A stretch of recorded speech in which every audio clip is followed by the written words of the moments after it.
আসসালামু আলাইকুম। আশা করছি সবাই ভালো আছেন। আলহামদুলিল্লাহ আমিও ভালো আছি। আজকে বিকালের নাস্তা থেকে আমার ভিডিওটা শুরু করছি। তো বিকালের নাস্তা হিসেবে করেছিলাম তান্দুরি চিকেন আর নান রুটি। তো দুপুরে শাকসবজি রান্না করেছিলাম। ছেলেরা খুব বেশি ভালো খায়নি। তো ভাবলাম যেহেতু প্ল্যান ছিল যে রাতে তান্দুরি চিকেন করব আর নান রুটি করব। তো এটা একটু আগে শুরু করে দিয়েছি। আর এক হিসাবে বিকালের নাস্তাও হয়ে যাবে। তো সেই উদ্দেশ্যেই শুরু করেছি। আসলে যেদিনই মাছ মাংস না রান্না করি, শুধু শাকসবজি রান্না করি, তো সেদিন দেখা যায় যে ছেলেদের খাবার দাবারের অনেক বেশি প্রবলেম হয়। ও একদমই খেতে চায় না, কোনো রকমে একটু খায়। তো একটু ব্যালেন্স করে চলার চেষ্টা করি এই আর কি। তো চিকেনটা আমি আগে ধুয়ে ভালো করে পানি ঝরিয়ে নিয়েছিলাম, আর এখন একটু কেটে নিচ্ছি। তো এভাবে কেটে নিলে দেখা যায় ভিতরে মশলাগুলো ভালো ঢোকে আর খেতেও ভালো লাগে। আর আমি বিশেষ কিছু দেই না তান্দুরি চিকেনে। তো আজকে টক দই ছিল না, তো মাঝে মাঝে টক দই দেই, আবার মাঝে মাঝে দেই না। তো ভেবেছিলাম যে টক দই দিয়ে করব, কিন্তু টক দই শেষ হয়ে গিয়েছিল। তো এমনিতেই যা দিই আর কি, আদা রসুন আর টমেটো সস আর তান্দুরি চিকেনের যে মশলাটা আছে, তো সেই মশলাটা। আর আমি এখানে পুরো মশলাটা দিইনি। আর প্যাকেটে লেখা ছিল 1.5 কেজি চিকেনের জন্য। তো আমি এখানে 1.5 কেজি চিকেন যেহেতু নেইনি, 1 কেজির মতো হবে। তো সেই হিসাবে আমি দিয়েছি, একটু রেখে দিয়েছি। আর আমি পাপরিকা পাউডার দিয়েছি আর দিয়েছি একটু জর্দার রং, এটা জাস্ট একটু কালারের জন্য দিয়েছি। আর পাপরিকা পাউডারটা মনে হয় একটু কালারটা সুন্দর আসে এই আর কি, আর কিছু না। তো আমি কিছুক্ষণ এটা মেরিনেট করে রেখে দিয়েছি এই আর কি। তো বিশেষ কিছু না, স্বাভাবিকভাবে সবসময় যেভাবে তান্দুরি চিকেন করি বা সবাই যেভাবে করে, তো সেভাবেই করেছি।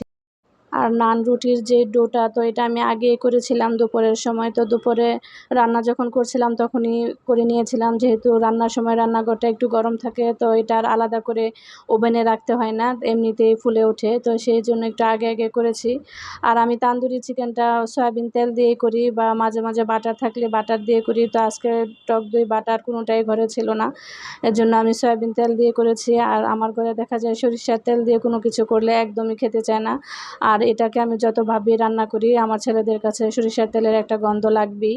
তো এটা হচ্ছে ওরা দেখার উপরে। তো ওরা যদি কোনো দিন দেখে যে সরিষার তেল দিয়ে কোনো কিছু করছি, তো ওইটা তাদের কাছে সরিষার তেলের একটা গন্ধ আসেই। আর যদি না দেখে তাইলে বুঝতে পারে না সরিষার তেল দিয়ে করেছি। তো তান্দুরি চিকেন যখনই বলি যে তান্দুরি চিকেন করব, তো ওরা সবসময় বলবে যে সরিষার তেল দিয়ে করো না, এভাবে সয়াবিন দিয়ে বা অন্য কোনো তেল দিয়ে রান্না করো, কিন্তু সরিষার তেল দেবে না। তো এই জন্য আমার ঘরে দেখা যায় যে সরিষার তেলটা খুবই কম ইউজ করা হয় বা কম খাওয়া হয়।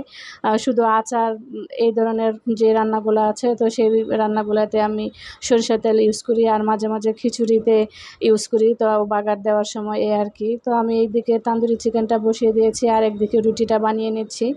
তো একদিকে তান্দুরি চিকেন করছি আর রুটিগুলা তৈরি করে নিয়েছি। তো তান্দুরি চিকেন হতে হতে কিন্তু আমার রুটিগুলি তৈরি হয়ে গিয়েছিল। তো 10টা রুটি বানিয়েছি এখানে সবার জন্য। মাঝে মাঝে আমি কিভাবে নান রুটির ডো তৈরি করি ঠিক আমি বুঝতে পারি না। নান রুটিগুলো এত সফট হয় আর এত খেতে ভালো লাগে। তো আজকের নান রুটিটা ঠিক এরকম হয়েছিল। আবার দেখা যায় মাঝে মাঝে নান রুটিটা খেতে একদম ভালো লাগে না, শক্ত হয়ে থাকে। তো আজকের যে ডোটা তৈরি করেছি, তো তৈরি করার সময় আমি প্রসেসে তৈরি করি। তো আজকের গোলাটা সেই প্রসেসেই তৈরি করেছি, কিন্তু তারপরেও আজকের রুটিটা অনেক বেশি সফট হয়েছে আর খেতেও অনেক বেশি ভালো লেগেছে। তো ঠিক বুঝতে পারছি না কেন হয়েছে এরকম, নাকি আটা বা ময়দার কারণে এরকম হয় সেটাও আসলে বুঝতে পারিনি। তবে আজকে রুটিটা খেতে অনেক ভালো হয়েছিল। তো সবাই বলছিল যে রুটিটা আরেকটু বাড়িয়ে বানালে ভালো হতো। তো আমি সবার জন্য 2টা করে বানিয়েছিলাম। তো 2টার বেশি কেউ খাবে না এই চিন্তা করেই তৈরি করেছি, সবসময় যা হয় তা আর কি। তো এখানে রাতের বেলা এটা যেহেতু বিকালের নাস্তাটা একটু ভারী হয়েছে, তো রাতে আর তেমন কেউ খাবে না বলছিল। তো আমি ভাবলাম যে আমার রান্নাঘরের কাজগুলো একটু গুছানো আছে, যেহেতু আমি আমার হাতের কাজগুলো শেষ করে ফেলি। এইখানে আমি যে ব্লকের কাজটা করেছি, তো ভিতরে যেই কালারটা দিতে চেয়েছিলাম, তো সেই কালারটা আমার কাছে নেই। তো আমি ভাবলাম যে আমার কাছে যে সানফ্লাওয়ারের অ্যাক্রিলিক কালার আছে, তো সেই রং থেকে আমি চেষ্টা করছি যে এটা করার জন্য, আর পেইন্ট করে নিচ্ছি। তো এটা যদি ডাইস দিয়ে করতাম তাহলে সময়টা হয়তো কম লাগতো, যেহেতু ডাইসটা নেই তাই। ডাইসটা নেই বলতে আমার কাছে এই রংটা নেই, তাই আমি চেষ্টা করছি যে হাতে এই কাজটা করার জন্য। আর মাঝে মাঝে দেখা যায় যে সব কালারগুলো আসলে ফুটিয়ে তোলা যায় না। আর আমি অনেক দিন ধরেই ব্লকের কাজগুলা করব করেও করা হচ্ছে না। সবকিছু রেডি করে রেখে দিয়েছি। ২-১টা করে রেখেছিলাম, আর করা হচ্ছিল না। তো মাঝখানে অনেক সমস্যা গিয়েছে, অনেকভাবে বিপর্যস্ত ছিলাম। তো ভাবলাম যে সমস্যা আসবেই, তারপরেও নিজেকে চলতে ফিরতে হবে। তো সেই চিন্তা করে আসলে কাজগুলা এখন করছি। যদিও মাঝে, মাঝে খুব ফেড আপ হয়ে যাই। কোনো কিছুই ভালো লাগে না, করতে মনে চায় না। তারপরেও এগুলা নিয়ে ব্যস্ত থাকলে দেখা যায় একটু স্বস্তি পাই। আরেকটা বিষয় হচ্ছে এখন বেশিক্ষণ কাজ করলেই দেখা যায় এত বেশি হাঁপিয়ে উঠি বা এত বেশি টায়ার্ড লাগে। আর শরীরে নাকি প্রচুর পরিমাণে ভিটামিন ডি এর অভাব। আর এই ভিটামিন ডি এর অভাবে নাকি শরীর এত বেশি দুর্বল লাগে একটু কাজ করলেই। তো সেটাও মনে হচ্ছে অনেক বেশি প্রভাব পড়ছে। আর যেহেতু ২-১ জনের কাজের অর্ডারও নিয়েছি, তো সেই কাজগুলোও করতে হবে। তো এই ভেবেই এই কাজগুলো শুরু করেছি। তো দেখা যাক কতটুকু শেষ করতে পারি, আল্লাহ ভরসা। তো এটা হচ্ছে পরের দিন সকালে। তো সকালবেলা ঘুম থেকে উঠে বারান্দায় এসেছিলাম। তো এসে দেখি যে গাছের বেগুনগুলা একটু বড় হয়েছে। আর এবার আমার বেগুন গাছে একসাথে ৫ টা বেগুন এসেছে। তো এটাই ১ম একসাথে এতগুলা বেগুন এসেছে। আর মরিচ গাছে কিন্তু অনেকদিন মরিচ আসেনি। তো এখন দেখলাম যে আবার ভালোই মরিচ আসছে।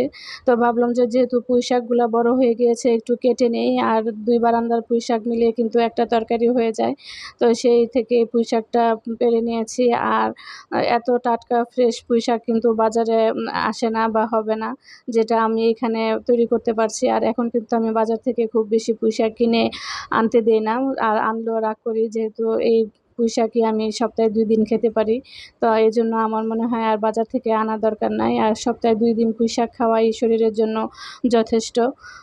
আর এটা আমার রান্নাঘরের বারান্দার যে পুঁইশাক গাছগুলো, তো দেখেন কত বড় হয়েছে, একদম মানে উপর পর্যন্ত উঠে গিয়েছে। আর একটা একদম নিচে এদিকে পড়ে গিয়েছে, দরজার পিছনে চলে গিয়েছে। তো এই পুঁইশাকগুলো আমি কেটে বেছে নিয়েছি ঠিকই, কিন্তু আজকে আর রান্না করিনি। আর যেহেতু আমি বিশেষ করে ছোট ছেলে খুব পছন্দ করে, তো আজকে ও চিংড়ি মাছ দিয়ে পুঁই শাকটা রান্না করলে ওকে আর খাওয়ানো যাবে না এই শিং মাছটা। তো ভাবলাম যে ও যেহেতু একটু শিং মাছ খায়, তাহলে ওকে আজকে শিং মাছ দিয়ে খাওয়াবো। আর আমার ছেলে দেখা যায় ছোটোটা বিশেষ করে ও পুঁই শাকটাই খুব পছন্দ করে। শুধু একমাত্র পুঁই শাকটাই ও খায়, আর ঢেঁড়সটা খায় সবজির মধ্যে। আর অন্য কোনো সবজি তাকে তেমন খাওয়াতে পারি না। আমার এই শিং মাছের তরকারিটা হয়ে গিয়েছে, আর ভাতটা চুলায় বসানো আছে। তারপরও আমি চুলাটা পরিষ্কার করে নিচ্ছি। আর রান্নাটা যেহেতু একটু সকাল, সকাল করে ফেলেছি, তো ভাবলাম যে ঘরের অন্য কিছু কাজ করে নিব। তো কিছু কাজ বেশি পড়ে থাকে সবসময়। তো এগুলা দেখা যায় একটু সময় পাইলে, সুযোগ পাইলে করে ফেলার চেষ্টা করি, যেহেতু একা, একা কাজ করতে হয়। আর দুপুরে রান্না মোটামুটি শেষ হয়ে গিয়েছে। তো রান্না করেছিলাম আলু দিয়ে শিং মাছের ঝোল, আর লাউ রান্না করেছিলাম ইলিশ মাছ দিয়ে, আর হচ্ছে ইলিশ মাছের ডিম রান্না করেছিলাম। আর ইলিশ মাছের ডিম দেখা যায় যে আমার হাসব্যান্ড আর আমার বড় ছেলের খুবই পছন্দ। যেহেতু দুপুরের খাওয়ার সময় এখনো অনেক বাকি, তো আমি আর এই তরকারিগুলো বাটিতে রাখিনি, এভাবে পাতিলে করে এখানে রেখে দিয়েছি। যখন খাওয়ার টাইম হবে তখন আমি আবার একটু তরকারিগুলা গরম করে বাটিতে ঢেলে নিব। তো এখন এভাবেই ঢেকে এখানে রেখে দিয়েছি। আর রান্নার শেষে যত ধোয়াধাইয়ের কাজ ছিল তো সবই ধুয়ে নিয়েছি। তো সকালবেলা রুটি বানিয়েছিলাম, তো রুটি বানানোর পরে এই জায়গাগুলো আর পরিষ্কার করা হয়নি। তো ১-২ দিন পরে, পরে আমি সবই টান দিয়ে পরিষ্কার করার চেষ্টা করি। তো এইভাবে পরিষ্কার করলে দেখা যায় খুব বেশি তেলাপোকা হয় না। আর যখনই রুটি বানাই তো তখনই দেখা যায় আটাগুলো উড়ে সব কিছুতে এসে পড়ে, যেহেতু উপরে ফ্যান ছাড়া থাকে। এজন্য প্রতিদিনই এই জায়গাটা ভালো করে মুছতে হয়, না হলে দেখা যায় সব সাদা হয়ে গিয়েছে। তো দেখতেও ভালো লাগে না। আর আমার এই তেলের জারগুলা দেখতে যেমন তেমন, কাজ কিন্তু ভালোই করে। কিন্তু এই যে একটা ঢাকনা এত বেশি ঢিল হয়ে গিয়েছে, ঠিক বুঝতে পারছি না তো কেন এত তাড়াতাড়ি এই ঢাকনাটা নষ্ট হয়ে গেল। কিন্তু আমার কাছে খুব ভালোই লাগছিল, কাজও আমি ভালোই করতে পারছিলাম। আমার রান্নাঘরের চুলার একটা পাশ এটা, তো এই পাশটাতেই দেখা যায় আমার সবকিছু রাখা হয়। তো আরেকটা পাশে আমি ইন্ডাকশন চুলাটা রাখি। তো ওইখানে আমার ইন্ডাকশন চুলাটা থাকে, আর রান্না করি আমি। আর ইন্ডাকশনটা আমার একটু বেশি ব্যবহার করা হয়। তো সবসময় আমি ওইখানেই রাখি, কিন্তু আজকে একটু নামিয়ে রেখেছি। ইন্ডাকশন চুলা রাখার কারণে দেখা যায় আমার একটা পাশ সবসময় ব্লক থাকে। তো এই পাশটাতে আমার সবকিছু রাখতে হয়। আর এই হচ্ছে আমার রান্নাঘরের চুলার সাইড। তো সবাই ভালো থাকবেন, সুস্থ থাকবেন। আসসালামু আলাইকুম। আল্লাহ হাফেজ।